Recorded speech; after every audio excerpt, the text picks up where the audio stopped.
वित्त मंत्री अरुण जेटली ने आज संसद में 2014-15 का आम बजट पेश किया।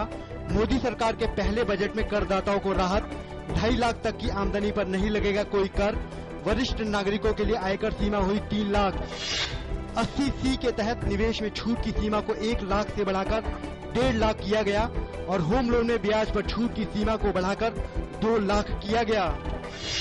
टीवी, मोबाइल, कंप्यूटर पार्ट्स, तेल, साबुन, आभूषण होंगे सस्ते, सिगरेट, पान मसाला, गुटखा, तंबाकू और कोल्ड ड्रिंक होंगे महंगे। गंगा नदी के संरक्षण के लिए नमामि गंगे योजना के तहत 20 अरब 37 करोड़ रुपयों के आवंटन का प्रस्ताव। प्रवासी भारतीय गंगा निधि की होगी शुरुआत। नदी किनारे घाटों के विकास और खूबसूरती के लिए 100 करोड़ रुपए का प्रस्ताव। छोटे उद्योगों को प्रोत्साहन देने के लिए 25 करोड़ से ज्यादा के निवेश पर 15% निवेश भत्ता देने का प्रस्ताव। किसान विकास पत्र फिर होगा शुरू। विश्व स्तर के स्मार्ट शहरों को विकसित करने के लिए 70 अरब 60 करोड़ रुपए दिए जाएंगे। 9 हवाई अड्डों पर चरणबद्ध ढंग से ई वीजा की होगी शुरुआत। 5 पर्यटन क्षेत्र बनाने के लिए 500 करोड़ रुपए का प्रावधान। वित्त मंत्री अरुण जेटली ने बजट भाषण में सामाजिक क्षेत्र का भी रखा खास ध्यान।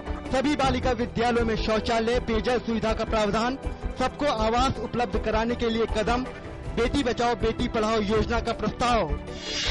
देश के बजट में वर्ष 2016-17 तक वित्तीय घाटा 3% तक लाने पर दिया गया जोर।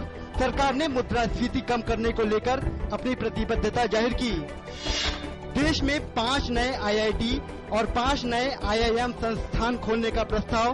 लखनऊ और अहमदाबाद में मेट्रो परियोजनाओं के लिए 100 करोड़ रुपए आवंटित होंगे। वित्त मंत्री अरुण जेटली ने बताया कि आंध्र प्रदेश, पश्चिम बंगाल, महाराष्ट्र के विदर्भ और पूर्वांचल में 4 नए एम्स संस्थानों को खोलने पर विचार। खाद्य और पेट्रोलियम सब्सिडी की समीक्षा होगी।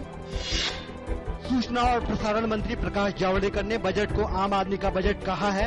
उन्होंने कहा कि हमने खराब अर्थव्यवस्था में जान फूंकने की कोशिश की है। कांग्रेस नेता अभिषेक मनु सिंघवी ने कहा कि सरकार ने बजट में पिछली सरकार के काम को आगे बढ़ाया है। उन्होंने कहा कि इसमें कुछ भी खास नहीं है। बसपा नेता मायावती ने कहा कि सरकार ने बजट के जरिए कुछ खास वर्ग का विशेष ध्यान रखा है। उन्होंने कहा कि इसमें पिछड़े और गरीबों के लिए कुछ भी नहीं है। शेयर बाजार में देखी गई मामूली गिरावट। सेंसेक्स 72 अंक कमजोर होकर 25,373 पर बंद हुआ। वहीं निफ्टी 17 अंक नीचे 7,568 अंक पर पहुंचा।